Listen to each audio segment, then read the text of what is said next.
ರಾಜ್ಯದಲ್ಲಿ ಇದೇ ಮೊದಲ ಬಾರಿಗೆ ಬೆಂಗಳೂರಿನ ಆಚಾರ್ಯ ತಾಂತ್ರಿಕ ಸಂಸ್ಥೆಯಲ್ಲಿ ಇಂದು ಅತ್ಯಾಧುನಿಕ ಜನ್ಜಿ ಅಂಚೆ ಕಚೇರಿ ಉದ್ಘಾಟಿಸಲಾಯಿತು. ಗ್ರಾಹಕ ಸ್ನೇಹಿ ವ್ಯವಸ್ಥೆಯುಳ್ಳ ಜನ್ಜಿ ಅಂಚೆ ಕಚೇರಿ ಕುರಿತ ವರದಿ ಇಲ್ಲಿದೆ.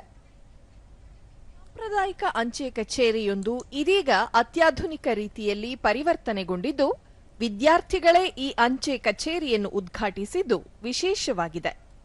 ಕರ್ನಾಟಕ ವೃತ್ತದ chief post master general K Prakash, Acharya ಸಮೂಹ ಸಂಸ್ಥೆಗಳ ಅಕಾಡೆಮಿಕ್ಸ್ ನಿರ್ದೇಶಕರಾದ ಡಾ ಭಾಗೀರಥಿ ಮತ್ತಿತರ ಸಮ್ಮುಖದಲ್ಲಿ ಈ ವಿಶೇಷ ಕಚೇರಿ ಉದ್ಘಾಟನೆಗೊಂಡಿದ್ದು, ಇದೇ ಸಂದರ್ಭದಲ್ಲಿ ಅಂಚೆ ಪತ್ರಿಕೆಯನ್ನೂ ಬಿಡುಗಡೆ ಮಾಡಲಾಯಿತು. ಹಳೆಯ ಅಂಚೆ ಕಚೇರಿಯನ್ನು ವಿದ್ಯಾರ್ಥಿ ಕೇಂದ್ರಿತ ಹಬ್ ಆಗಿ ವಿನ್ಯಾಸಗೊಳಿಸಲಾಗಿದ್ದು, ಗೋಡೆಗಳನ್ನು ಚಿತ್ತಾಕರ್ಷಕ ಕಲಾಕೃತಿಗಳಿಂದ ಅಲಂಕರಿಸಲಾಗಿದೆ. ಅಂಚೆ ಕಚೇರಿ ಬೆಳೆದು ಬಂದ ಹಾದಿಯ ಕುರಿತು ಕಿರು ಮಾಹಿತಿಯನ್ನೂ ಇಲ್ಲಿ ನೀಡಲಾಗಿದೆ. ವಿವಿಧ ಪುಸ್ತಕಗಳ ಸಂಗ್ರಹಗಳನ್ನೊಳಗೊಂಡ ಬುಕ್ ಬೂತ್, ಬೋರ್ಡ್ ಗೇಮ್ಸ್ ಗಮನ ಸೆಳೆಯುತ್ತವೆ. ಅಲ್ಲದೆ ಉಚಿತ ವೈಫೈ ಲಭ್ಯವಿದ್ದು, ಸ್ವಯಂ ಪ್ರೇರಿತ ಬುಕಿಂಗ್ ಕಿಯೋಸ್ಕೋ ಮತ್ತು ಕ್ಯೂಆರ್ ಕೋಡ್ ಸಂಯೋಜಿತ ಡಿಜಿಟಲ್ ಪಾವತಿ ಆಯ್ಕೆ ಸೌಲಭ್ಯ ಕಲ್ಪಿಸಲಾಗಿದೆ. ಜೊತೆಗೆ ಕುಡಿಯುವ ನೀರು, ಸೋಫಾ, ಹವಾನಿಯಂತ್ರಿತ ವ್ಯವಸ್ಥೆಗಳೊಂದಿಗೆ ಅಂಚೆ ಕಚೇರಿಯಲ್ಲಿ ಗ್ರಾಹಕ ಸ್ನೇಹಿ ವಾತಾವರಣವನ್ನು ಕಲ್ಪಿಸಲಾಗಿದೆ. ದೂರದರ್ಶನದೊಂದಿಗೆ ವಿದ್ಯಾರ್ಥಿನಿ ದೀಪಿಕಾ ಅಂಚೆ ಇಲಾಖೆಯ ಸಹಕಾರದೊಂದಿಗೆ 5 ದಿನ ಗೋಡೆ ವಿನ್ಯಾಸ ಸೇರಿದಂತೆ ಮತ್ತಿತರ ಕಾರ್ಯಗಳನ್ನು ಮಾಡುವ ಮೂಲಕ ಜನ್ಜಿ ಅಂಚೆ ಕಚೇರಿಯನ್ನಾಗಿ ಅಭಿವೃದ್ಧಿಪಡಿಸಲಾಗಿದೆ ಎಂದು ತಿಳಿಸಿದರು. ನಾವು ಬಂದು ಹಳೆ ಪೋಸ್ಟ್ ಆಫೀಸ್ನ ಎಲ್ಲ ನೋಡಿದ್ವಿ. ಮತ್ತೆ ಅವರು ನಮಗೆ ಪ್ರಪೋಸಲ್ ಮತ್ತೆ ರಿಕ್ವೈರ್ಮೆಂಟ್ಸ್ ಕೊಟ್ಟಿದ್ರು. ಲೈಕ್ ಅವರಿಗೆ AC ಬೇಕಾಗಿದೆ, ಡಿಜಿಟಲ್ ಬೋರ್ಡ್ ಬೇಕಾಗಿದೆ, ಮತ್ತೆ ಪೋಸ್ಟ್ ಮಾಸ್ಟರಿಗೆ ಸಪ್ರೇಟ್ ಡೆಸ್ಕ್ ಅದು ಬೇಕಾಗಿದೆ. ಸೊ ಅವರೆಲ್ಲ ರಿಕ್ವೈರ್ಮೆಂಟ್ಸ್ ಹೇಳಿದ್ರು. ಆ ರಿಕ್ವೈರ್ಮೆಂಟ್ಸ್ ಪ್ರಕಾರ ನಾವು ಕಾಲೇಜಲ್ಲಿ ಹೋಗಿ ನಾವೆಲ್ಲ ಡಿಸೈನ್ ಮಾಡಿದ್ವಿ. ಮೂಡ್ ಬೋರ್ಡು, ಕಾನ್ಸೆಪ್ಟ್ ಶೀಟು, ಮತ್ತೆ ಅವೆಲ್ಲ ಡಿಸೈನ್ ಮಾಡಿದ್ಮೇಲೆ ಫೈನಲೈಸ್ ಆಗಿ ನಾವು ಸಾಫ್ಟ್ವೇರ್ ಮೇಲೆ ಬಂದ್ವಿ. ಸಾಫ್ಟ್ವೇರಲ್ಲಿ ನಾವು ಆಟೋಕ್ಯಾಡಲ್ಲಿ ಡಿಸೈನ್ ಮಾಡಿದ್ವಿ ಫಸ್ಟು. ಆಮೇಲೆ ಅದು ಅಪ್ರೂವಲ್ ಆಗಿದ್ಮೇಲೆ ನಾವು 3D ರೆಂಡರಿಂಗು ಸ್ಕೆಚಪ್ ಅಲ್ಲಿ ಮಾಡಿದ್ವಿ. 3D ರೆಂಡರಿಂಗು, ವಾಕ್ ಥ್ರೂ ಎಲ್ಲ ಮಾಡಿ ಇವರಿಗೆ ಫೈನಲ್ ಡಿಸೈನ್ ಕೊಟ್ಟಿದ್ವಿ. ಇವರಿಗೆ ತುಂಬಾ ಇಷ್ಟ ಆಗಿತ್ತು. ಮತ್ತೋರ್ವ ವಿದ್ಯಾರ್ಥಿನಿ ಐಶ್ವರ್ಯ, ವಿದ್ಯಾರ್ಥಿನಿಯರೇ ಸೇರಿಕೊಂಡು ಭಿತ್ತಿಯಲ್ಲಿ ಅಂಚೆ ಕಚೇರಿಯ ವಿವಿಧ ಮಾಹಿತಿಯನ್ನು ಬಿತ್ತರಿಸುವ ಚಿತ್ರಗಳನ್ನು ವಿನ್ಯಾಸ ಮಾಡಿದ್ದಾರೆ ಎಂದು ಹೇಳಿದರು. Actually, we have worked for the Zenzi post office, and we also have designed for all the walls and the interior also.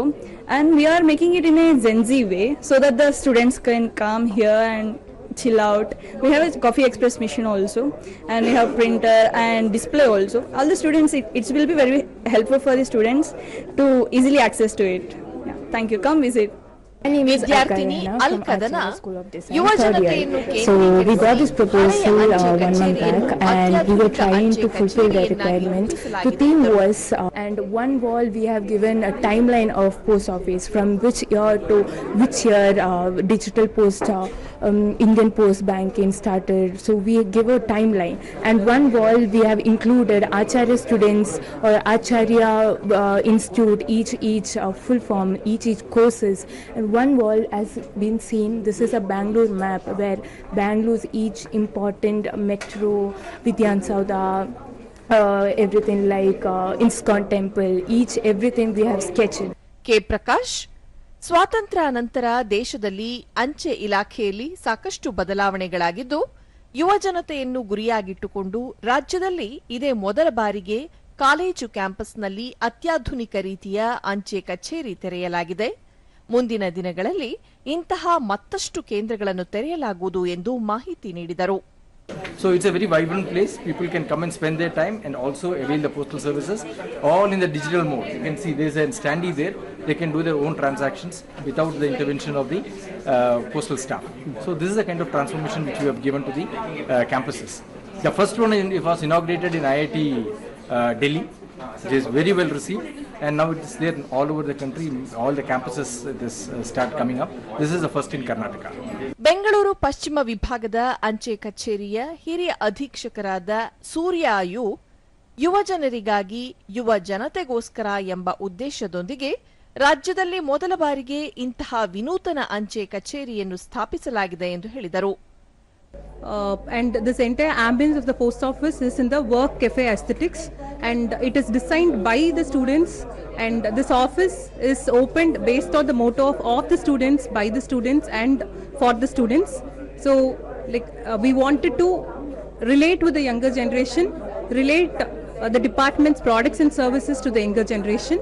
And this is the very first office. We will have more offices coming up in Karnataka across various institutions. ಒಟ್ಟಾರೆಯಾಗಿ ಅಂಚೆ ಕಚೇರಿ ಆರಂಭಿಸಿರುವ ಅತ್ಯಾಧುನಿಕ ಜನ್ಜಿ ಅಂಚೆ ಕಚೇರಿ ಜನಸಾಮಾನ್ಯರ ಗಮನ ಸೆಳೆದಿದೆ.